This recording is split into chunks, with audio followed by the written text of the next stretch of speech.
Dalam Bapa dan Putra dan Roh Kudus. Amin. Allah yang penuh kasih, kami bersyukur bahwa kami boleh selama masa Prapaskah ini mengalami proses pengorbanan, penyucian, pembersihan. Tapi proses fokus dari diri kami sendiri kepada Putramu Yesus. Bentuk kami lebih lanjut, lebih dalam untuk memasuki masa Minggu Suci ini dan kemudian masa Paskah yang panjang, supaya kami dapat melihat, merasakan, dan mengalami perubahan hidup berkat penderitaan, wafat, penyaliban, dan pemakaman serta kebangkitan Yesus. Terpujilah namamu kini dan sepanjang segala masa. Amin. Para saudara-saudariku terkasih dalam Kristus, setelah kita memasuki masa Prapaskah, kita memasuki minggu suci ini, pekan suci ini, supaya nanti kita bisa memasuki masa Paskah yang cukup panjang. Maka bagian minggu pekan suci ini bagian yang paling sentral, yang paling inti, yang paling utama dalam kekristenan kita. Tanpa penderitaan, wafat, kematian, pemakaman, dan kebangkitan Yesus, iman kita menjadi tidak berharga dan tidak bernilai sama sekali. Karena disitulah pusat dari penebusan dan penyelamatan kita. Maka saudaraku terkasih dalam Kristus, mudah-mudahan Anda semua menyadari bagian ini sebagai bagian yang juga harus kumasuki dalam diri kita masing-masing.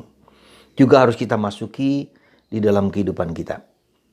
Jadi yang pertama harus kita sadari di dalam masa pekan suci ini adalah tentang dosa, tentang kekeras-kepalaan, tentang kedegilan hati kita, tentang sesuatu yang jahat dalam diri kita.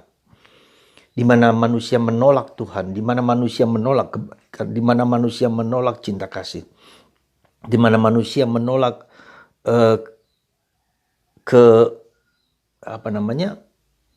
karunia dalam diri Yesus. Rahmat yang Tuhan berikan itu ditolak oleh manusia. Manusia tidak mau menerima kebaikan yang ilahi dari Tuhan. Dia mau memakai jalannya sendiri. Dan itu yang kita pelajari dari diri Yesus dan orang-orang di sekitarnya. Kita pelajari juga dari diri kita masing-masing. Kita pelajari juga dengan kenyataan hidup sekitar kita.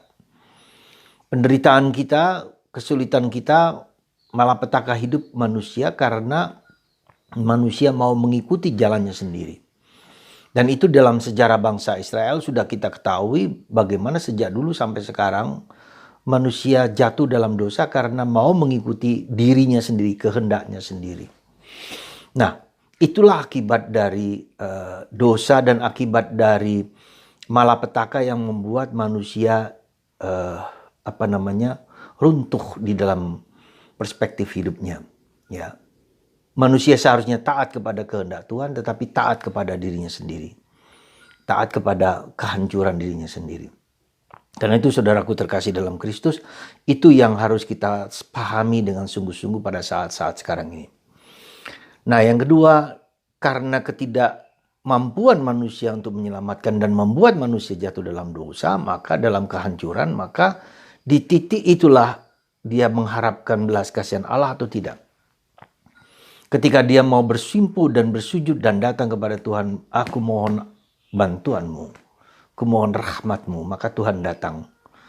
Meskipun seringkali Tuhan juga tidak peduli dengan apa yang kita mohonkan atau tidak kita mohonkan, tapi ketika dia mau membaharui kita, memulihkan hidup kita, maka itu sudah suatu rencana baik Allah, ya, dari hati Allah yang terdalam. Itulah yang Tuhan kehendaki bagi kita manusia, keinginannya, kerinduannya untuk menyelamatkan manusia. Nah, itulah yang terjadi ketika manusia menolak karunia yang paling besar. Sekarang juga akibatnya adalah kematian seperti Yesus. Tapi yang jelas nanti Allah intervensi kepada manusia, mengangkat Yesus yang mati itu bangkit mulia jaya lagi. Dan itulah yang harus kita pegang dalam niat batin kita yang terdalam. Tuhan selalu ingin kita diselamatkan, selalu kita ingin dibaharui, dibebaskan. Nah, maka dalam minggu ini, dalam pekan suci ini kita melihat dua sisi itu. Sisi manusia yang mau menjauh dari Tuhan, sisi manusia Allah yang mau menyelamatkan, dan beberapa dari mereka yang mau mengikuti kehendak Allah, terutama Yesus yang taat kepada kehendak Allah. Karena itulah saudaraku terkasih, semoga di masa minggu pekan suci ini Anda terbuka dan membuka diri. Anda mengizinkan Tuhan untuk bekerja dalam diri Anda. Anda hanya diminta terbuka saja kepada Tuhan. Tidak lebih dan tidak kurang. Biarkan Tuhan bekerja untuk menghapus segala dosa-dosa kita. Sekali lagi, Tuhan memberkati Anda, melindungi Anda, menguatkan Anda dalam minggu ini. Tuhan bekerja untuk kita semua dengan karunia, dengan kacamata yang luar biasa kita lihat. Tuhan sungguh-sungguh mulia dan jaya bagi kita semua. Dan ketika kita melihat, merasakan, dan mengalami itu, hidup kita sudah berubah. Puji Tuhan. Semoga Allah Bapa menjaga dan memelihara Anda dan membuang segala hambatan di pikiran, perasaan, dan hati kita. Sehingga kita semakin lama, semakin terbuka dan membuka diri. Bapa, Putra, dan Roh Kudus. Amin.